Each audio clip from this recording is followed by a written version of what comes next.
RTÉ Rugby Podcast. It's Hugh Cahill in for Neil Treacy, who's also in the podcast this week, if that's not confusing enough for you. But he's over in the confines of a nice Paris hotel. Hot off the press, Neil. We have an Ireland team. We have a France team. We're almost ready to go.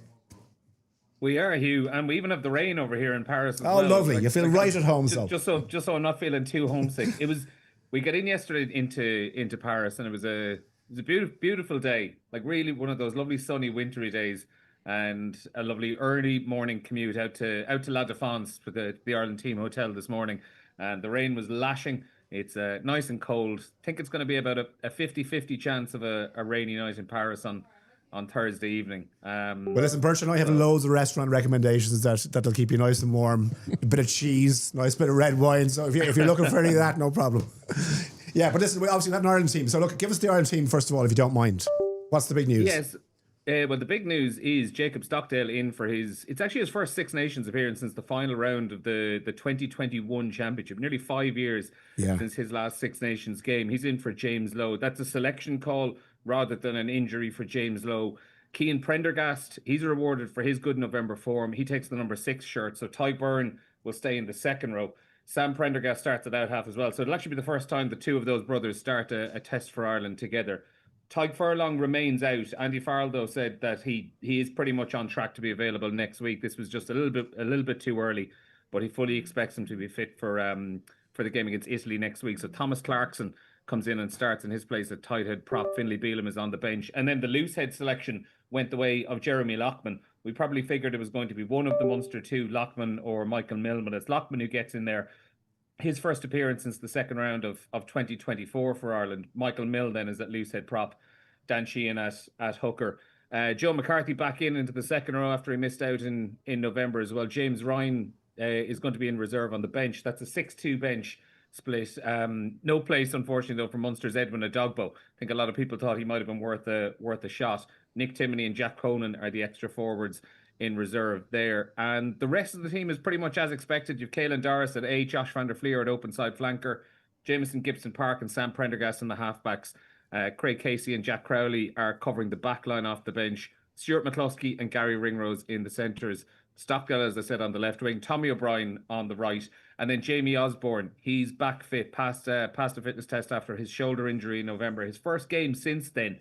He starts at full back with Hugo Keenan and Mac Hansen obviously out injured. Okay, so your initial thoughts, Birch. I think it's maybe more or less as we expected here. The two Prendergasts, interesting that they start together. And Cian, for me as well, every time I've seen him this season, has been so aggressive. He's been one of the leaders in the college. I'm delighted for him, and I think he deserves his place. Yeah, and obviously his line-out is better than any other back row in Ireland, if you consider Tadhg Byrne to be a second row.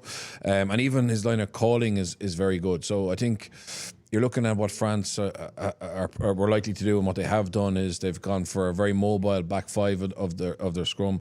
They actually don't have their back rows are their main line-out options, Jeju and Gélange, whereas Guillard and Olivion are kind of converted back rows playing second row. Yeah. So they don't have the weight and density for scrummaging that they historically have, but they have a very mobile back row. So I think we've gone to try and shore that up, and obviously have some impact off the bench with Conan and Timoney to come on. Obviously, I think Timoney, and it's a bit of a stretch because we haven't seen him play there, but because we've gone 6-2, he gives you a little bit more cover if you end up having to play a forward in the backs from his time in the sevens and how quick he is. I think that it's not a team. So I think obviously if you take our last game, which was against South Africa, and how poor scrum was there, and I know France aren't the same in terms of scrummaging threat, but it's not it's a team that obviously Farrell has said to John Fogarty, fix it through technique rather than fix it through weight, extra weight. So I don't see it being a team that's been picked in any way to I suppose take on France at the scrum. So if you're going to do that, you would have maybe moved Tom O'Toole across to the loose edge. You would have picked Ronan Kelleher. You would have put Eben Adogbo with Joe McCarthy in the second row, and you would have said, right, we're getting our most experienced, heaviest, most powerful scrummaging front five out there. We've picked a kind of a standard selection, if that makes sense. With probably only Loughman being a bit of a surprise, because I think the probably the more radical choice is to play Milne there, because I think Milne is probably a bit more of is a better ball carrier than Loughman. Obviously, he's less experienced, but look at Farrell is down to his 4th and 5th choice. Lou said there, and then Stockdale gets in on form. We were wondering, was he going to get in a fullback with Keenan being out, but Jamie Osborne obviously has done enough, even though he hasn't played for a while. And I think that's a form selection that's justified. I wanted to see Stockdale in the team somewhere.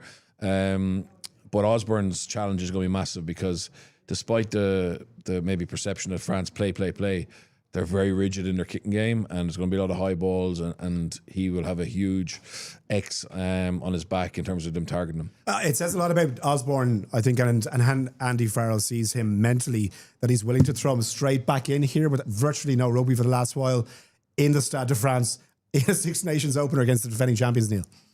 Yeah, Hugh, and in fairness, Andy was asked about it in the press conference. I'm just back in the door about 15 minutes after that press conference, so I have the quotes here in front of me, and he obviously spoke about his temperament and the kind of maturity he has for a young player as well. But in terms of the game time or lack of it, he did kind of point out that with a shoulder injury, in terms of your conditioning, he's been able to do a lot of work over the last few weeks out on the pitch at Leinster. It's just not necessarily the physical contact that he's only been getting up to in the last few minutes. So from Andy Farrell's point of view, he has no doubts that Jamie Osborne is going to be up to speed in terms of strength and conditioning out there. I suppose it's just a game feel thing. And even to go back to Cian Prendergast, sorry, again, I know we're jumping back and forth, but I have the quotes here in front of me. Mm-hmm. Too soon to actually get you a clip of it, but I will read you out what he said. He was asked about Cian getting in there for what's a rare big Six Nations start from him. And he says, we feel he's matured a lot. The captaincy is certainly helping him at Connacht as well. Being able to channel his thoughts in another way has certainly matured him as a player, but we're delighted with how he took his chance in the autumn because he's another one who's been waiting for a big moment. He's been waiting in the wings for a good few years, so his time is now to be taken, and he's across most things in his game, which is pretty good at, certainly set piece wise, and his work rate around the field is pretty impressive. Yeah, that stood out to me as well, watching Prendergast, his leadership, and it's controlled aggression, which I know Andy Farrell is a big fan of, knowing when to go in, when to hold back, and I think he has become an awful lot better at judging those moments in big games. He's a very talented player and very consistent, and I think like Farrell and he takes a liking to certain players, not just on what we see on the pitch when they come into camp. And I think Cian and Sam, whenever for the first time Farrell got them into camp, he saw something that he could build on. And I also think there was a push from or an ask from the RFU to Connacht that he would play a little bit at 8, which he did last year as well. Again, just creating more versatility, more cover. But his biggest strength is he's the, as I said, it's line out. And I think given our line out has been inconsistent, and given how important that is to our attacking game, I think that's his trump card. That's why he's got a chance this weekend. Sam Prendergast cannot tackle, right? And look, I'm not trying to get a big. We've seen that, okay? He just cannot, for whatever reason, put his body in the right position to make a defensive tackle. It's a huge glaring weakness in his game, Neil. Was that addressed today at all by Andy Farrell? Did anyone say, look, have you any concerns about how the French are going to approach that? Well, not to go into the weeds of how press conferences work, but it did get addressed in the second section of it, which won't be available until tomorrow. Unfortunately, that's how these things are divided up. But I interviewed Sam over in the training camp in Portugal last week, and I brought that up as well, just about what work he's kind of gone on to he's put in to do it, and he didn't try to dance around it. He said that is an area of his game that he hasn't been pleased with over the last while. But it's non-existent. It's absolutely non-existent. I mean, my point is, I guess, when you're looking at what France can do, and you're looking at the international game and the intensity and the physicality of it, it's a huge gamble, is it not, to pick him for this week?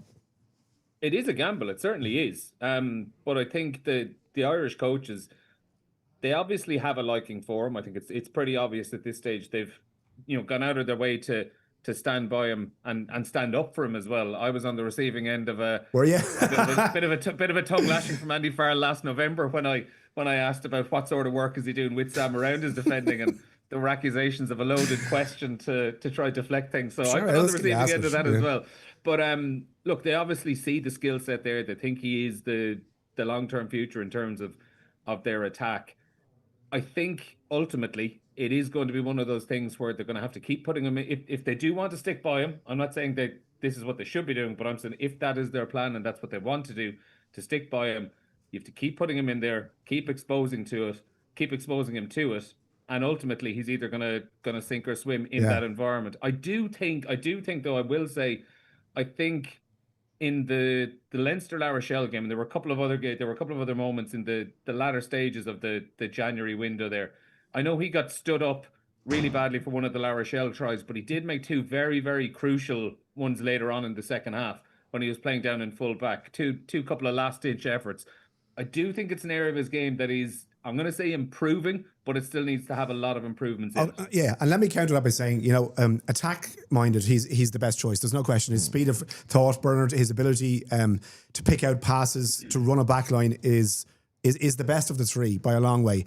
I guess you just have to marry what do you want from your 10. I think I listened to Ron Nagar this week talk about our 310s and on the rugby pod, and he effectively, he was very fair. He said we have a bit of a culture in Ireland where we just go what he can't do. And each player, if you look at our 310s, for example, there's probably an area of their game where we focus on that as being the glaring weakness. Whereas I think what Farrell does is, like, you look at Joe McCarthy, he's an amazing destructive ball carrier, defensive rooker, good scrummager, but he's not a great line-out option. But we don't go, what's he doing in the team? Because he's not a brilliant line-out option. So, like, those complete players are very, very rare. True. Like, who are 9 out of 10 in all areas. The difference with Sam is he's a young man who has hopefully 10 or 12 years ahead of him, and this Six Nations is the time where he shows a massive improvement in his defence, because let's not forget what do Ireland want from their 10. They want someone obviously who can goal kick strategically well, but get the attack going. And I think it's pretty clear that Farrell sees that as being his super strength. So he knows the risks. Sam knows the risks. It's probably something he's sick of hearing about. Yeah. And the only way to answer it is to start putting in competent defensive performances. And I think Thursday night is, like, it's very unlikely he's going to go from being a weak defender to being a Johnny Wilkinson, right? But as long as, and the coaches we work on this, as long as you start to see improvement there, and the other part of his game stays strong, then we're developing a 10 that's going to be in a really good place in 2027 at the Rugby World Cup, or not. Like, the reality is, you've seen James Lowe suffer from a loss of form, lose his place. And it's the exact same I think it'll be even more ruthless now by Farrell over the next 3 or 4 games. If Ireland aren't playing well and winning, I think more changes will be made. French team as well was named this morning. So, Neil, do you have it there? Do you want to give us, the key indicators? So, Olivon starts in the second row, which, as you were pointing out, he's been playing an awful lot for his club. They went for Aldeguerri, which was kind of flagged at prop as well. Guillard in the second row. We've got Crow, Jégu, Jelange at number 8, and Antoine Dupont is playing with Jalibert in the halfback. So, it'll be interesting to see how they get on as a pairing. No Ntomac, obviously, and he opted against Ramos at fly half. Yeah, and I think as Birch kind of said at the start as well, when we were just kind of teeing all of it up, it's a lot. It's a much lighter French pack than we probably would have been used to. Probably a little bit more line-out orientated rather than, scrum orientated. And who knows, that it has been a team that's been kind of well flagged for the last few days. France kind of don't really make any secrets of what their selections are going to be. They're all out wearing the numbered bibs in training from early on in the week, so you get a fair sense of what a team is going to look like. So I do wonder maybe if, with the knowledge of what France were likely to do, and it being more of a line-out pack than a scrummaging pack, maybe that did factor into having to not including maybe someone like Edwin Adogbo and having that extra little bit of meat in the Irish pack. They are missing quite a few players. Obviously, Winnie Atoni, who's had to retire, which is another story entirely. But Emmanuel Miafu not being there as well. Roman Ntomac at out half, but you can't stop. Your eyes can't stop going right into the middle of that French lineup and just looking at number 9 and Antoine Dupont and him being back. And when you look back at France's on and off November form, where they didn't really look great, obviously all of those games came without him. He just lifts everything around France when he's out on that pitch. And it's not even the stuff that he is doing. It's the extra little half a second that the opposition players are keeping an extra eye on him and wondering what he might do, and how that kind of opens up space for everyone else. They made a lot of big calls, dropping Gregory Aldrich, Gail Ficou as well. They're obviously without Thibaut Flamen in the second row as well. Charles Olivon, who we, aside from up until this year, we wouldn't really have seen too much of in the second row as well. So I suppose there are questions in that France team, specifically in the pack, but when Antoine Dupont is back, it kind of makes up for a lot of it, doesn't it? Yeah, I mean, we mentioned this last night. They've frightening pace if they get that ball into space. Yeah, and they've a lot of good athletes. I mean, Olivion is a class player. Like he was a brilliant back rower. Now he's playing second row for his club Toulon. Guillard is an exceptional talent, very explosive. Francois Croix, he gets through an unbelievable amount of work. He's a machine. Gelonch at 8, he hasn't a huge amount of experience at 8, but a very good rugby player. And Jeju is someone who doesn't look like a monster, but plays bigger than he is and is very athletic. And then their backline is ridiculous. Like Dupont, his last game against Bayonne, there's a career highlights package in just that game on its own. Like that's how good he was. And obviously now, like Jalibert has had a tough time with Galtier.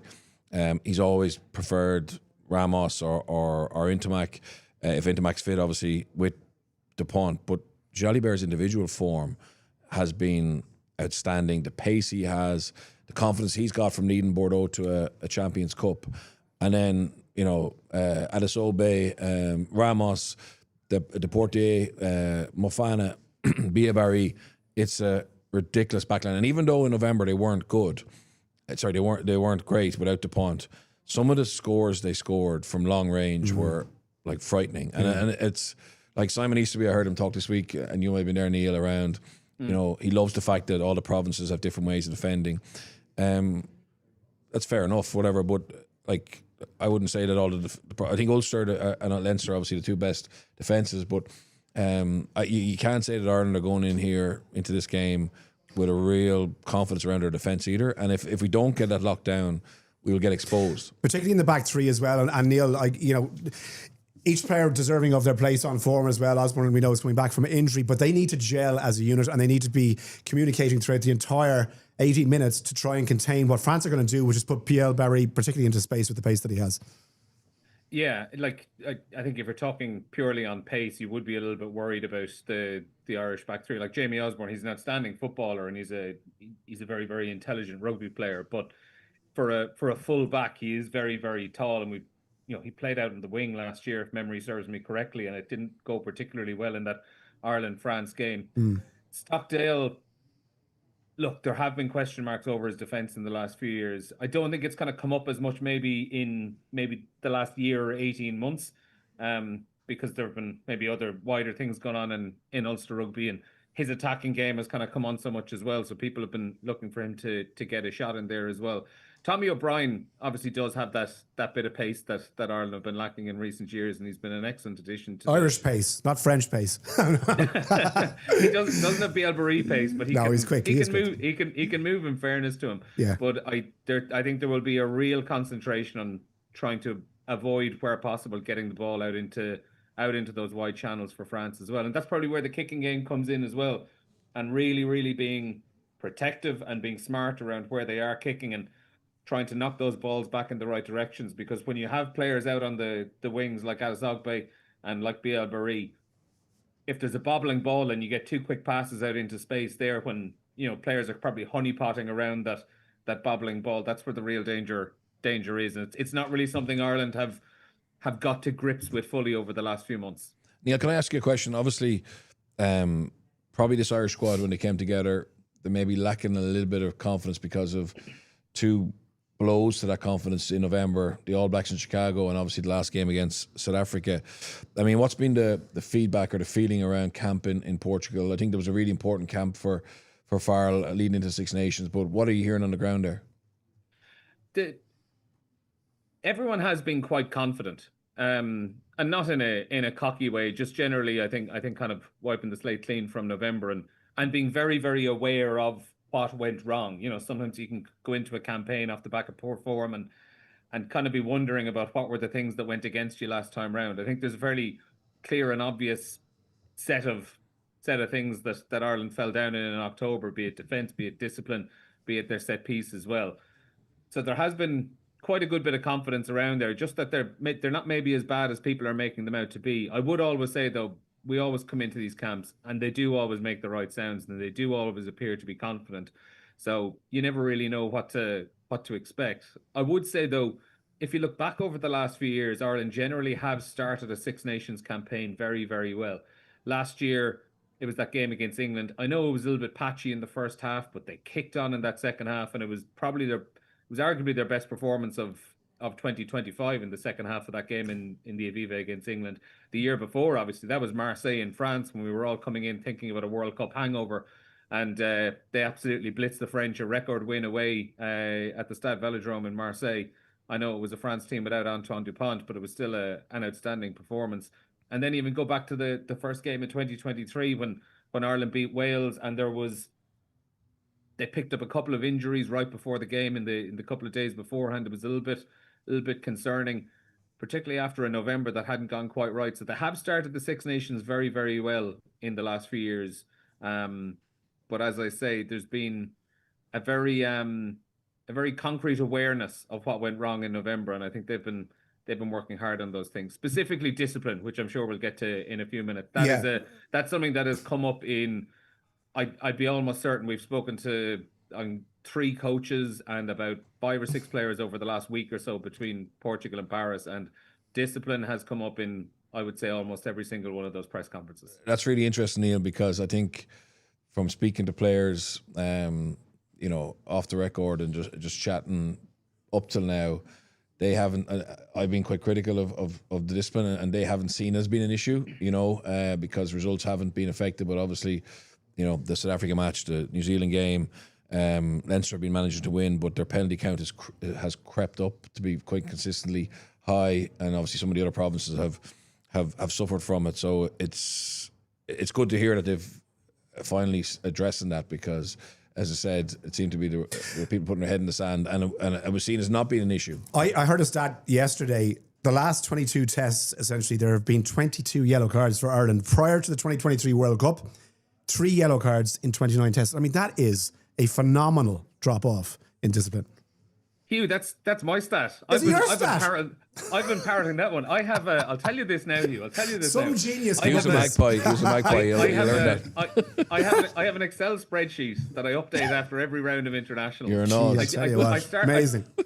I started at an early 22 because I noticed that Ireland had their discipline over the year had been quite good. Yeah. It was off the back of. So basically, I started counting it from the summer of 2021, which would have been the first Ireland match after Ireland had got 2 red cards in that Six Nations. So I was just kind of tracking it along, and as you say, got up towards the 2023 World Cup, and up in those 29 matches, Ireland had a total of 3 cards in that period of time. Basically a card every 9.5 games. Yeah. And that was by some distance the best in the Six Nations and Rugby Championship. And they now have the worst cards per game ratio since the Rugby World Cup. South Africa have more cards in that time, but they've played more matches as well, so it's just under. I am one a game. Sorry that I didn't get. I genuinely didn't know it was you. I just heard it, and I said to myself, well, "That's an interesting one." But there you go. We have the actual source. I'm non-stop repeating it, but in fairness, look, it has been raised, and I think it was particularly noteworthy last Monday at the Six Nations launch in Edinburgh, when it was the first question asked to Andy Farrell about what are the things you need to improve on coming from November. It was one of those good general questions to throw out there and see what way the wind is blowing with his thoughts. And the first thing he spoke about was discipline and how that needs to get better. Now, part of that might have been because he knew what was coming down the line a couple of days later with Bundyaki and that suspension. He probably was aware that there was a sighting coming from that as well. But obviously, look, as we said with those stats, you can't ignore stats like that, a card every game. If you're going to be playing every single match with 14 players for at least 10 minutes, you're going to be in a good bit of trouble. And I guess a key factor for Ireland regarding discipline, Bernard, is when they speak to the referee on the pitch and how they communicate the message that they want to get across. Yeah, I think there's 2 things. Internally, obviously, recognising it and poor discipline or good discipline being a factor weighed in selection, because that's the only way players will adapt, is if they feel it's going to affect their selection. And then secondly is the relationship you build. And I thought it was no coincidence that Caelan Doris last Monday at the Six Nations launch name-checked Carl Dixon, what a great referee he is, and the fact that he has a really good relationship with him, because again, the perception I have from commentating on games and listening to the ref mic is that a lot of the Irish players, the relationship with the referees haven't been friendly. It's been strained. It's been strained and tension. And again, that hasn't worked for us. So you need to change tact. So if we can love bomb Carl Dixon, like some of the games that we've played in Europe have had English referees who've been quite hard on some of the things we were getting away with. So it's look, they're all in the same team. They all speak. So if we're going to change behaviours, we're going to change behaviours on the field, but also how we interact with them as well. And I think you'll see a different Caelan Doris Thursday night than maybe we have in the last few rounds of club rugby. Boxer Ferrero Rocher over to Carl Dixon's hotel room there, Neil. If you can just say love from Andy, will you? Absolutely. I might just jump in on the back of that as well. Even on the general penalty count, and not even talking about cards for foul play or back chat towards referee, but the general penalty count. It's kind of an interesting one because I think the general perception is that Ireland are conceding tons and tons and tons of penalties. But the reality was in the Six Nations last year, their penalty count was reasonable enough. It was 10 games, it was about 10 per game or maybe just below. And they actually won 15 more penalties than they conceded over the course of that championship. But the issue is it's where they're conceding the penalties and how they're conceding the penalties. I've written about this a couple of times over the last 12 months. And if you look through each of those games, they have a real habit of conceding their penalties in clusters. And that obviously can lead to cards as well when you're under pressure in your 22. So they might go 20, 25 minutes without conceding a penalty. But then they're quite likely to concede 3 or 4 within a 5 or 6 minute spell. And that's when referees will start losing patience as well. There was also a trend, I think, going back into November when, if you look back in some of those matches, particularly the Australia game, which they actually won very, very comfortably, there was a real habit of being quite clean around the pitch and not giving away too many penalties. But as soon as they gave away one and an opposition team got into their 22, within seconds they were at the opposition team were quite likely to actually pick up another penalty or pick up a penalty advantage. So it's their reaction to that period then that Andy Farrell needs to get on top. And so when we're in this situation, when we're under pressure, how do we react? And maybe that's the area they have to focus on. Yeah, and a word that's cropped up over the last 12 months a lot is just not being desperate. Being right. really, really clear in your thoughts when you get pinned back into the 22, because there is a habit there where if something goes wrong, someone's instantly trying to make it right and not going, just kind of letting the phases happen, make your tackles. I think if you look back towards 2023, we always speak about how good Ireland were in their multi-phase attack, but something they were really, really impressive at as well was being under pressure and not panicking and not conceding a chunk of penalties and just trusting your defence and picking. It might be waiting 4 or 5 rucks under your own post to pick the right moment to go in and jackal or to try get that extra inch when the referee isn't looking in an offside line. But whatever has happened over the last couple of years, they have lost a little bit of that coolness under pressure when they have been in under their own 22. Okay, and not to go back to the Joe Schmidt era, but obviously Schmidt, was just so into the lack of penalties, and you don't take the risk if there's a chance. And as a result, Ireland were a very clean team, but they didn't take a lot of chances. Andy Farrell wants this team to take those chances when they weigh up the risk factor. And maybe a kind of consequence of that sometimes is the discipline takes a little back seat. Is it an easy fix, do you think? No, it's not an easy fix because you're trying to change habits from what they do at Leinster. The whole thing has shifted. So Leinster's way is destroy, seek and destroy, and make everything a mess. And it's a big part of that defensive system.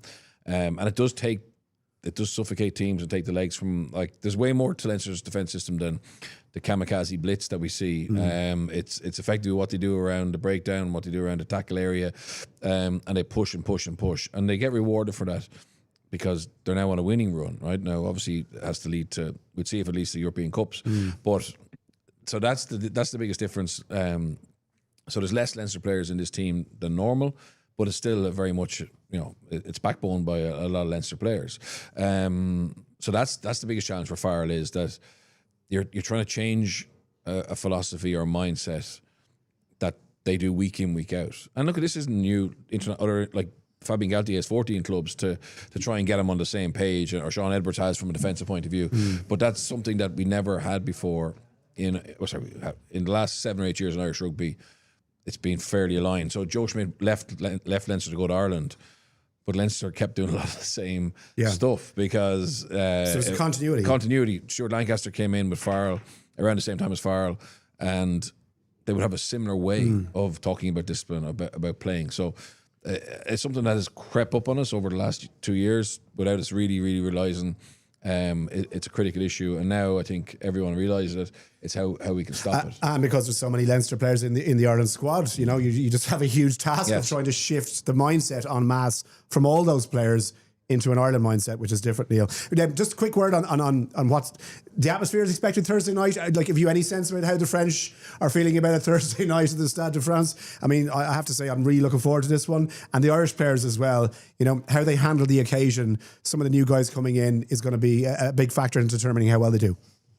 It will, and it's part of me thinks this is the perfect opportunity to put someone like Cian Prendergast in for a huge start, who's been very, very patient for a while, or to give Jacob Stockdale that big opportunity, because if they go well today, you can be pretty confident they'll go well on other days as well. This is about as tough an atmosphere as you can get. It was funny, actually, we spoke to Dan Cian earlier in the week, and I have the quote in front of me, and he was asked about the French atmosphere, and himself, I think James Ryan also alluded to, and Jameson Gibson Park as well. The three of those have already said it's their favourite atmosphere and favourite stadium to play in World Rugby. Part of the reason might be they've great memories of the atmosphere that would have been there in the World Cup. But playing there as an away team, I think it was funny. This is a line from Dan Cian on the French supporters. They're chanting the whole way, marching bands, all the lot. It's a brilliant place. We just need to embrace it and hopefully jump on the back of it. I think the French are just very supportive people, and I don't think they need to be on the pints all day to get in behind their team with a bit of noise. So there you go, Irish fans. Stay off the drink. Might have been a Freudian slip about the atmosphere at the Aviva Stadium over the last couple of years, but it is very, very true. I've actually only been to the Stade twice before. They were both in the World Cup, and so they were unofficial Ireland home matches, I would say.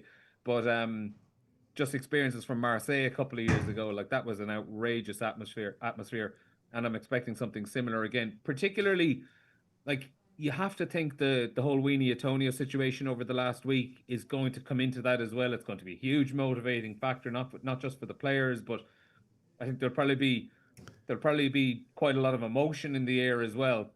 So yeah, I just can't wait to get stuck in and see what that atmosphere is like on that night. Actually, now that I think about it, I did see France play a home game at the Stade, because the night after the New Zealand-Ireland game at the World Cup, we were at France-South Africa, and I was sitting beside Bernard that night as well in the stand, and I tell you what, Hugh, I have never seen someone get so giddy with excitement watching that match. Yeah. Obviously, that was one of the best World Cup matches we've ever seen. But Bernard in that first 40 minutes was like a child in a sweet shop. Yeah, no, I mean, the atmosphere will be great. You can imagine Antoine Dupont. Look, lads, there's a 23-stone fella lying in a hospital that we need to go with this match for here. Like, he's seriously lucky that it looks like he's going to be okay. But look, in terms of the French, Antoine Dupont is back first night. They have no shortage of motivation, and I think they want to set a marker here for us. Yeah, they're favourites. It's their trophy. Yeah. I mean, because their November was a bit patchy.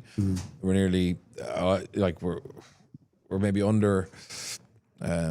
underestimating how hard it'll be. I mean, I think that this is a country who have had 3 or 4 generational under-20s in a row, right? They're getting exposed to high level rugby with top 14. They have a French setup now which is comparable with any international coaching setup in the world, whereas historically, when we spent years, Hugh, going, if only France could get it together. They've got it together now. They have it together. They've got good S&C. They've got good analytics. They've got a talisman in Galtier, who's a little bit different, but that's loved over there. And then, like Sean Edwards and his coaching staff, who are top quality. So this is a huge ask. Even though I think our best chance to play them is the first night, I think they will be raring for the opportunity to play against Ireland. And they'll see us as maybe being a little bit conservative in our selections, whereas they've gone and said, look at Aldrit, Fiku, Penno, world class, but no, they're not going to be around in 2027. They're not playing well enough. Bang. Whereas we haven't. This is we're delighted because Jacob Stockdale gets back in. And it is a long time since he got back in, and it is a form selection, etc. But we don't have the depth that they have. So we need our world class players to have worldly. So Dan Sheehan, Tygburn, Caelan Doris, Josh van der Fleer, Gibson Park. Like if four of those have worldly games, we have a chance. But if they're a little bit off, we can't be expecting Jeremy Lockman or Thomas Clarkson, or even Tommy O'Brien, who's a phenomenal player. They may have great moments, but it's our established world 15 players that need to have big games, I think. On that motivational bombshell, we will leave it for today. Neil, enjoy the match. Very jealous. I'm over to Twickenham on Saturdays, England against Wales, but all the Six Nations coverage kicks off, obviously, from Thursday night, and we will have in-depth coverage online and on RTÉ television and radio across the rest of the few weeks. Enjoy Paris. We'll talk to you next week. No, you're back tomorrow. Are you back tomorrow? Am I back tomorrow? Are you back? No, so you're not on tomorrow. No. Just you can edit that out there, Roy. Right, okay. Yeah, come on. Forget about that match. On that note, we'll leave it. Thanks, lads. Talk to you soon.